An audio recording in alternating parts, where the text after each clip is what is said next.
sou a Luli Lage e esse aqui é o Vênus em Arte, um canal que tem como objetivo trazer visibilidade feminina para a história da arte.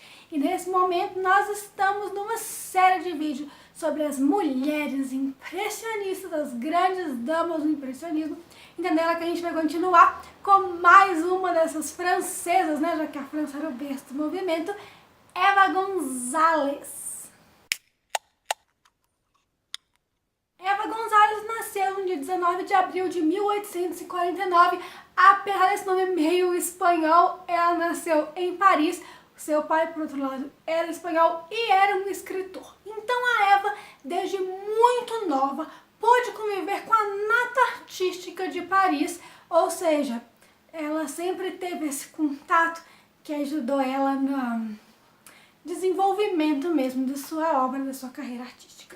Ela tinha 16 anos quando começou a ter aulas com Charles Chaplin, desenhista, não o palhaço, aulas de desenho, e aos 19 ela já era pupila do Edouard Manet, que por sinal foi cunhado da Berthe Morisot, que a gente já falou aqui antes, e ela foi a única aluna formal oficial mesmo do Manet que a gente tem conhecimento. Inclusive foi a própria Eva que introduziu o Manet ao impressionismo.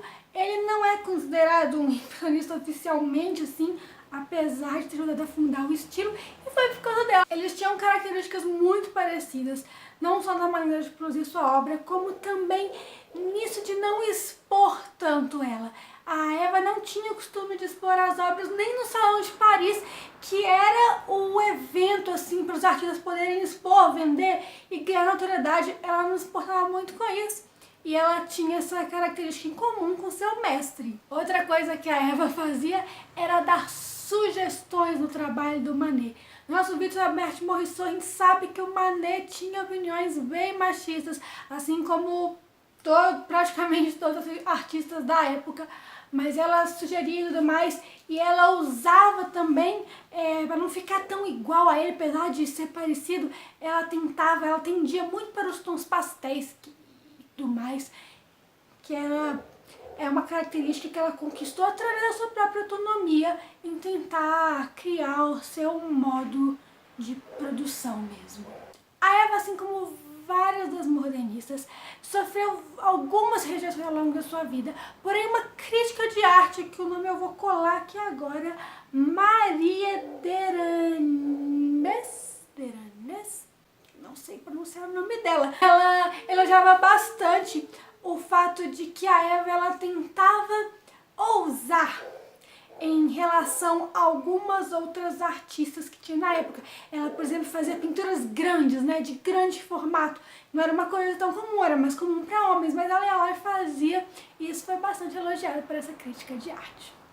Em 1879, aos 30 anos, ela se casou com o Henri Guérard, que era um impressor do Manet, das gravuras dele, e o marido dela, junto com a irmã dela, que era a Jeanne, ou Jeanne, por estar em francês, eram os grandes modelos dela, os principais modelos que posavam assim para ela pintar. E em 83, aos 34 anos, ela, ao dar à luz do seu primeiro filho, ela faleceu. Ela era muito nova ainda, morreu de parto e foi coincidentemente apenas uma semana depois da morte do Manet. O filho da Eva, inclusive, foi criado pelo marido dela e pela irmã, que acabaram se casando depois de um tempo, né, depois da morte dela. E por causa dessa vida tão curta, ela acabou não ganhando muita notoriedade em vida, e logo após a sua morte também tem aquele grande ditado de que de poeta bom, poeta morto, que estendia para os artistas, né, eles faziam sucesso logo após morrer. Não foi o caso da Eva. Ela não conseguiu quase nenhum destaque, mesmo tendo associado ao nome do Manet e tudo mais. Talvez por isso um pouco dela não expor tanto a obra dela, mas é difícil você achar alguém na época que conhecia o trabalho da Eva González. Porém, apesar de ter morrido tão nova, ela produziu muita arte.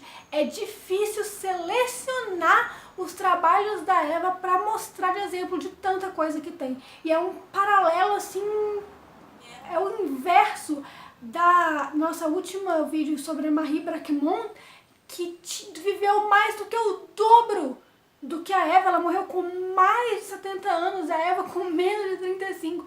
E a Marie é muito difícil achar uma quantidade grande de obras, já a Eva a gente tem que escolher. E aí eu escolhi aqui as que eu vou mostrar pra vocês através do meu gosto pessoal. Eu escolhi as que eu achei mais bonitas mesmo pra apresentar aqui em técnicas diferentes. Começando como sempre com Olhos sobre Tela, nós temos Gianni Gonzalez de perfil, uma obra da irmã dela, não sei se a data certa, mas é entre 65 e 70. Como já foi dito, a irmã dela era uma dos grandes modelos dela. Então, olha aí o cabelo da irmã dela nessa obra, essas tranças se misturando no finalzinho com a cor da roupa e até mesmo a cor do vestido. Como sempre, a gente tem que ressaltar aqui algumas características do impressionismo. Inclusive, se você quiser saber um vídeo só sobre o estilo, nós temos um videozinho aqui no canal contando sobre ele, com foco em mulheres, é lógico. E aí tem essa característica de uso de várias cores para causar a impressão de uma cor só. Na mesma época tem O Coque, que foi a minha obra favorita da Eva, por isso eu coloquei ela ali. Eu achei absolutamente maravilhosa esse ângulo, esse retrato de uma nudez feminina, que a gente sabe que não era comum, principalmente mulheres tratarem. A gente vê homens pintando mulheres nuas o tempo inteiro, mas uma mulher fazer isso era mais raro, e ainda assim a Eva fez. Garota com cerejas, é muito francês isso, de comer as cerejinhas. E acho que foi por isso que eu escolhi ela. Nessa ela faz muito uso de luz e sombra. Você vê que a luz fica só em cima da garota e o fundo 100% escuro, mais uma característica do movimento impressionista. Pequena Fazenda é impressionismo total. É paisagem, é borrão, é impressão de movimento, é impressão de momento, é um pouquinho depois das outras obras, é 71, 72 por aí, mas talvez seja estilisticamente a mais característica delas. Retrato da irmã da artista, também desse início da década de 70. Novamente, uso de luz e sombra. A feição da irmã dela tá bem borrada. Despertar da Manhã, essa obra eu acho muito interessante, não só, mais uma vez, por representar todas as características, mas por causa dessa plantinha que tem em cima dessa mesa de cabeceira, que é feita de borrãozinho, né?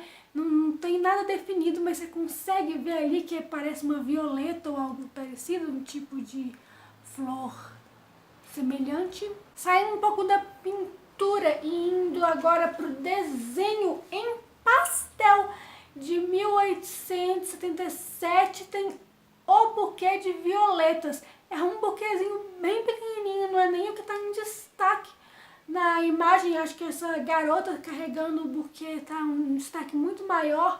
E novamente a gente vê aí o vestido, a sensação de movimento da menina sentada nas dobras do vestido sendo criado a partir da combinação de cores. Maçãs de Api, já do finalzinho da vida dela, dos últimos anos de vida.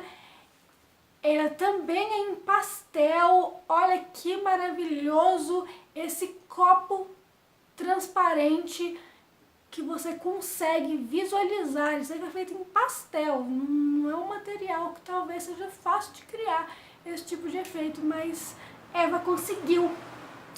Muito, muito belo.